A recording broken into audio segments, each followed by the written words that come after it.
Wyatt Earp, brave, courageous, and bold. Long live his fame, and long live his glory, and long may his story be told.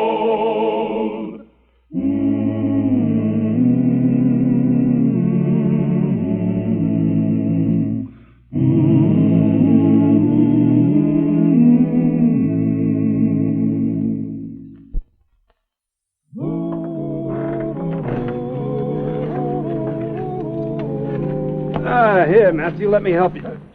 Oh, thanks, Marshal. How you feeling this morning? Oh, can't complain. Maybe you could, but nobody'd listen. I wish everybody had that attitude.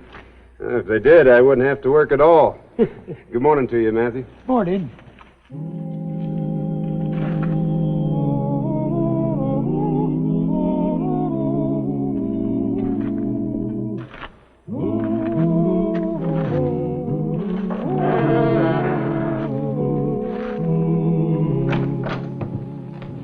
The afternoon mail, Wyatt. I haven't finished with this morning's yet. Yeah, here's one from Fort Leavenworth Prison. Know anybody there? Yeah, about half the fellows up there. Let's see it.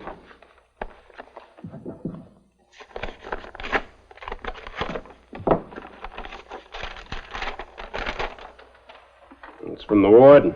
Says somebody by the name of Colby was discharged from there a couple of days ago. Thought I'd like to know about it. Colby, is that name familiar to you? Fred Colby? Yeah. Yeah, I know him. Went to school with him and his brother. Wonder why the warden would think I'd be interested in knowing about his discharge. Fred was sent to prison about 4 years ago. He confessed to robbing a stagecoach. I don't think he did it. I think he was shielding his kid brother Larry. Larry? Larry Colby. Now, that name's a little more familiar. Yeah, he was killed about 4 months before you arrived here. We never found out who did it. Fred will find out. Yeah, I'm beginning to understand now. Yeah, that's why the warden thought you might be interested. Fred will be coming back here. He'll come back to find out who killed his brother. Well, tell me all you remember about the killing of his brother Larry. Well, not too much, Wyatt.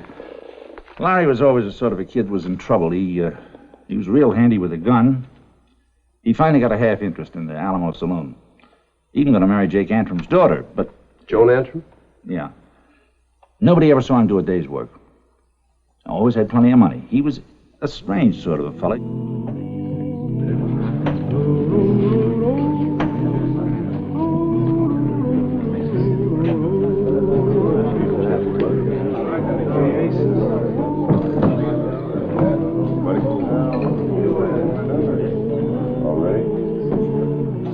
Place your bets, please.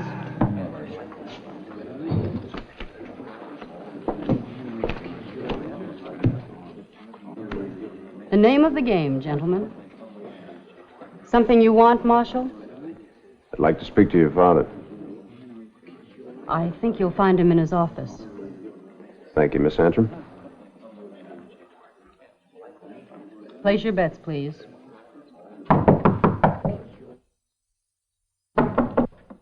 Come in. Oh, Marshal Earp. Well, I presume I won't be needing this. You're a very cautious man. Suspicious would be a better word. What is it you want, Marshal? I'm quite busy. I know. Understand you've been doing a good business. Please state your complaint or whatever it is, sir. Well, I have no complaint, Mr. Antrim. There's no need for you to be unfriendly. It's been my experience that even as the fox is the natural enemy of the rabbit, the law is the natural enemy of the saloon keeper. Well, I don't hold with that, sir, but I've never heard it said any better. Mr. Earp, please state your errand. Very well, sir. Does the name Colby mean anything to you? You know very well that it does, so why ask? Larry Colby was killed before I came to Dodge. I'm just trying to find out all I can about him. Why? Because his brother, Fred Colby, was released from prison, Fort Leavenworth. I see. I'd almost forgotten about the brother. I guess I always knew he would be back one day. Well, why didn't you leave then? You could have done just as well someplace else. Dodge is my home, sir. I was here long before the railroad was. And I have no reason to fear Fred Colby or anyone else. But you do, don't you? Yes. Do you know who killed his brother, Larry? No. From what I've heard, nobody regrets his death much. Least of all me.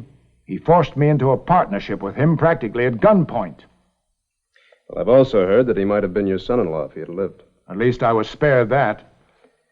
Well, from Fred Colby's viewpoint, it would seem you had a good deal to gain by his brother's death. I realize that. But what are you going to do about it? Question is, what are you going to do? Prevent another murder if possible. I want to find the man who killed his brother before Fred Colby does. You shouldn't allow him to set foot in this town. Well, you're wrong there, Mr. Antrim. He's entitled to be here as long as he behaves himself. If I knew who killed Larry Colby, I wouldn't tell you. Now, why don't you just leave, Mr. Earp, and let me handle my own affairs? Well, just don't do it by shooting, or you'll be seeing me again. Good evening, Marshal. Good evening, Mr. Antrim. And thank you for your cooperation.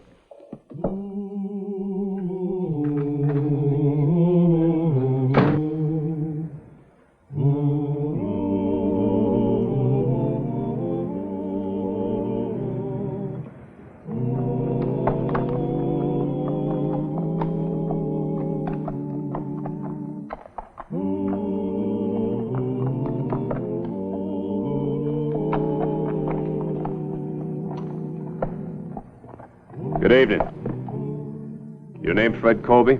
That's right. I understand you've come here to kill somebody. If what I've heard is true, Mr. Colby, I suggest you turn around. You through talking, Marshal? No. Wearing guns in the street isn't allowed here. I know that. I'm planning to check it the first place I come to. Look, Mr. Colby, if a man needs to be punished for something that he's done, that's the law's job, not yours. First place, you have to prove it, and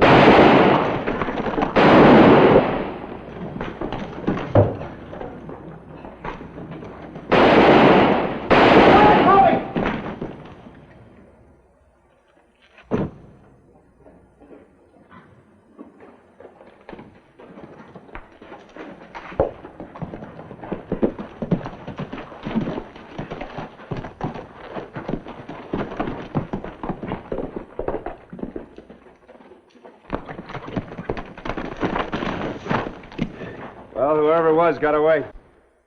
Well, thanks for trying to get him anyway. It's all right. I'll go get your horse. In the meantime, why don't you walk over to the jail office and wait for me? I'd like to finish our talk. You arresting me? No, Mr. Colby, I just want to talk to you. You might check your gun with my deputy, too. All right. See you there.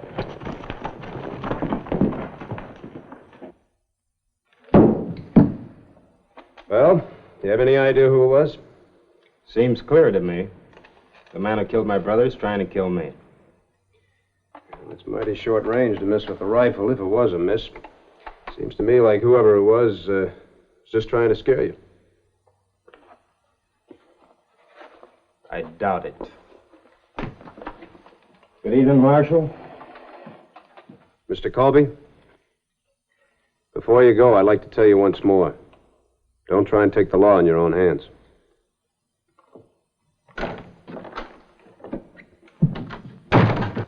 I checked his gun. The one he was wearing, you mean? There are a lot of ways to kill. If a man really wants to. You think we ought to lock him up or make him leave town? What charge? Being named Colby? No, you just keep an eye on him. If he leaves the hotel before morning, come tell me. Yes, sir. Hal, don't plan on preventing a crime by shooting Colby. A deputy can be just as guilty of murder as anybody else. You know I wouldn't do a thing like that. I know, Hal. You want to keep the peace just as much as I do. Just don't let it bother you. We'll do the best we can. Sure. Night, Wyatt. Good night.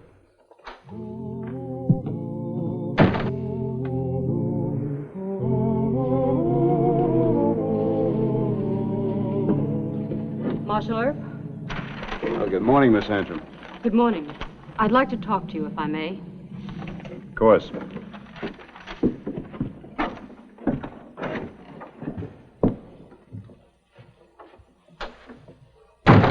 Sit down. You want some coffee? No, thank you. Marshal, I understand Fred Colby's in town. Well, news travels fast. We citizens of Dodge like to help each other, whether the law does or not. Just what do you mean by that, ma'am? You're fine at throwing drunken cowhands in jail. But when it comes to the protection we pay you for, you do nothing. Has Mr. Colby been bothering you or your father, Miss Sandstrom? He will be. Everyone in town knows that, except you. His name's Colby, isn't it? Well, I understand that your name was almost Colby. Marshal, if you don't do something about that killer, somebody else will. Meaning you, ma'am? Very possibly. Miss Sandstrom, you know, you're much too pretty to be arrested for murder. Good day, ma'am. Drop in any time.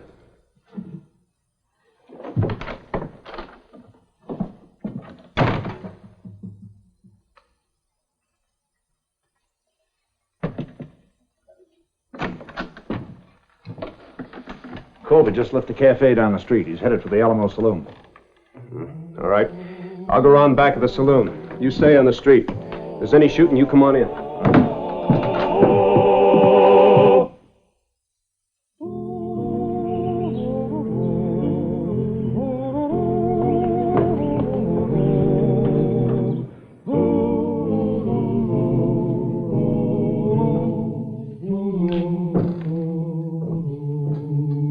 I've been expecting you.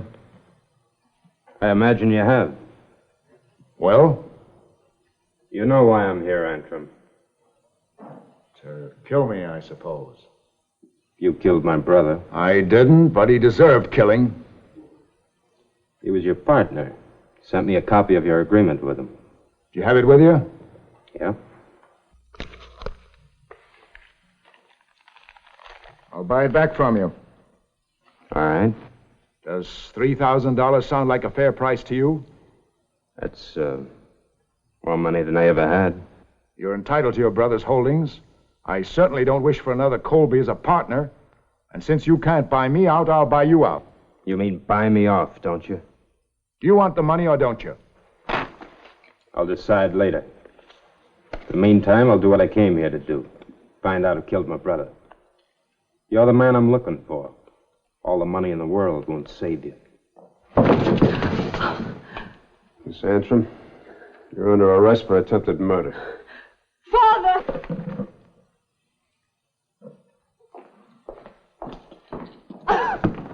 Please, Marshal. She might have wanted to, but she never could have pulled the trigger. That'll be decided by the judge, Mr. Antrim. Did you really mean to kill me, Joan? Yes, Why? because you're a Colby.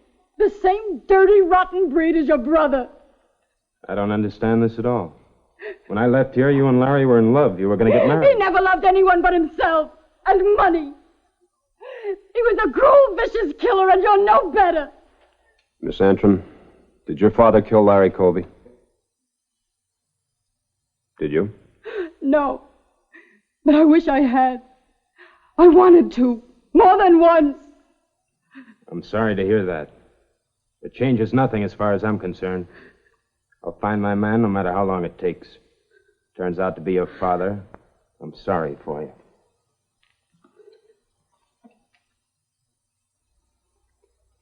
Did you really mean to kill him? I don't know. Would have been quite an accomplishment if you had. It isn't loaded. I'll withdraw the charge of attempted murder. Thank you. Thank you, Marshal.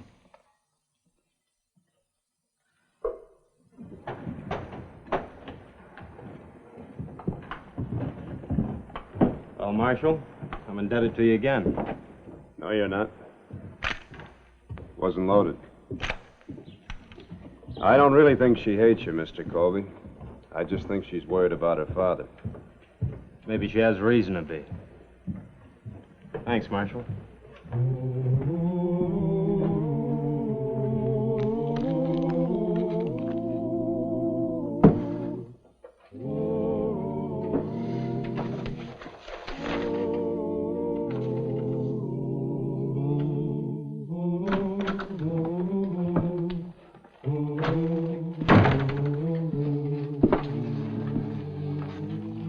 still working on that 1872 file? Yeah, still at it. I finished 1871. Been trying to find out all I could about Larry Colby in town. Nobody remembers much about him, except they didn't like him. Figured he was mixed up with the law. Well, that's before I got a badge. Now, listen to this. He was drunk and disorderly a half a dozen times in 71, arrested on suspicion of horse stealing in April 72, released for lack of evidence. Wounded 2 men in a gunfight in June 72, self-defense. Killed a man in September 72, self-defense. Found dead the same month by person or persons unknown. Who was the man he killed in 72? A 19-year-old boy. Colby goaded him into drawing, then killed him. Hmm. Did you see it? No, only 2 people saw it. The sheriff at the time and the boy's father. Is the father still living? Sure, you know him. Matthew, old Matthew at the livery stable. Shock almost killed the old man. Old Matthew, huh? I think I'll go down and have a talk with him. Oh, no, Wyatt, the old man's having trouble enough staying alive. No sense disturbing him too much. I'll try not to.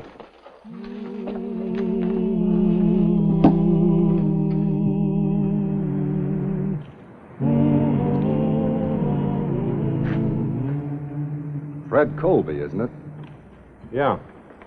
I'm Pete Burley. Oh, sure. You're a friend of my brother's. His best friend. Did you find out who killed him? I sure tried. But outside of a pretty good hunch, I had nothing to go on. It couldn't have been anybody but Jake Antrim, the way it looked to me. How come you didn't do something about it? Well, Antrim had a lot of friends.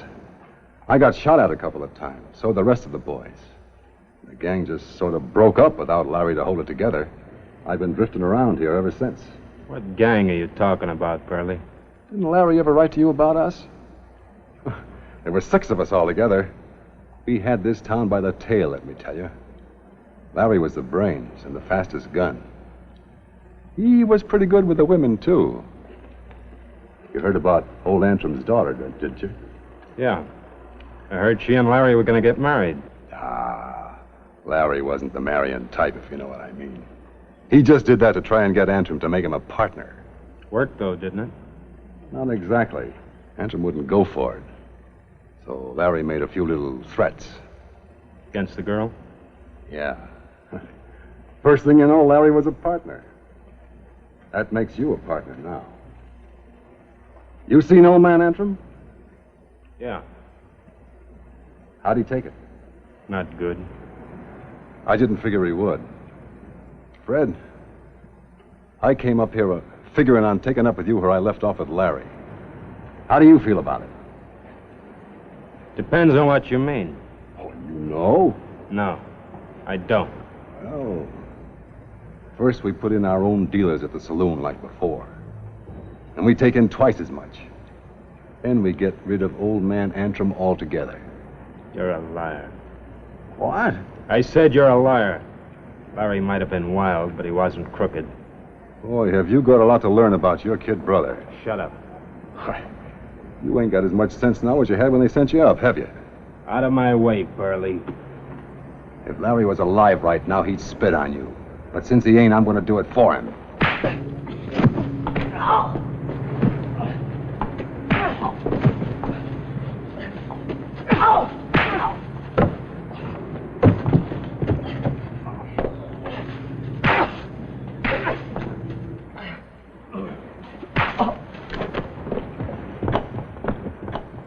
Hold it! We're under arrest, Colby. Get over to the jail, both of you. Come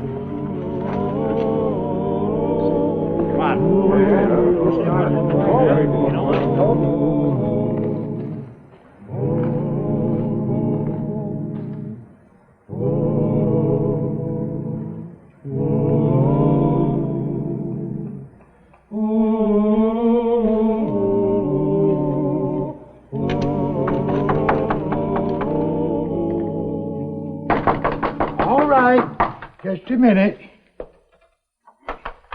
Fine time to wake you, man. Oh, Marshal Earp, huh? Come in, come in. Sorry to bother you so late, Mr. Watkins, but it's important. You always called me Matthew before. Well, I didn't know your last name until tonight. Oh. You mind if I rest myself while you're talking? Not at all. I get sort of tired nights. I got some chawing tobacco around here someplace. Now, let me see. How'd you know I had that gun in there? Well, I've never seen you chew tobacco before, and you're a little old to start. Well, you going to use that? I hope not.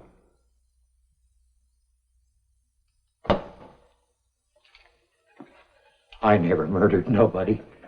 It was self-defense. And I wasn't trying to hit that Elder Colby last night neither. Just scare him. Why'd you cut down on me just now? I guessed you'd figured it out. Coming to take me in. Then I figured I'd never be taken off to hang for killing a snake like Larry Colby. But I guess it don't much matter now, one way or t'other. Anyway, I couldn't shoot you. You've always been good to me. Mr. Watkins, I want you to come with me for a little while. I want you to talk to Fred Colby.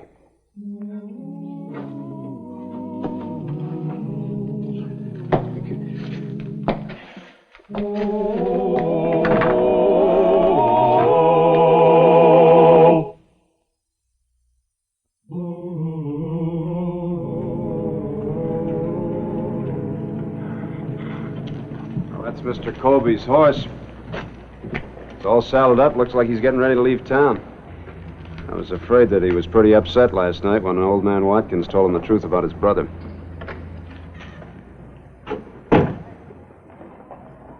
Morning, Mr. Colby. We'd like to talk to you for a moment. Morning. I was going to stop by and apologize to you for everything, including my brother. Then I figured that the sooner I got out of here, the happier everybody would be. Where are you heading? I don't know. Someplace a good distance from here. Well, as long as you're not decided, I suggest you stay here and Dodge. I agree, and besides, I believe I owe you some money, Mr. Colby. No, you don't. I found out exactly how Larry got that partnership. That money doesn't belong to me any more than it did to him. I agree with the marshal, too. There's plenty of room in Dodge for you, and it was your home. Yeah, it's changed some. For the better, I think. Then you'll stay? Thanks. I'd like to think about it. Good. First we'll buy you some breakfast, boy, and then we'll talk over a few things. Oh, Marshal, won't you join us? I will a little later. I'll be checking it inside, Marshal. Thank you, Mr. Colby.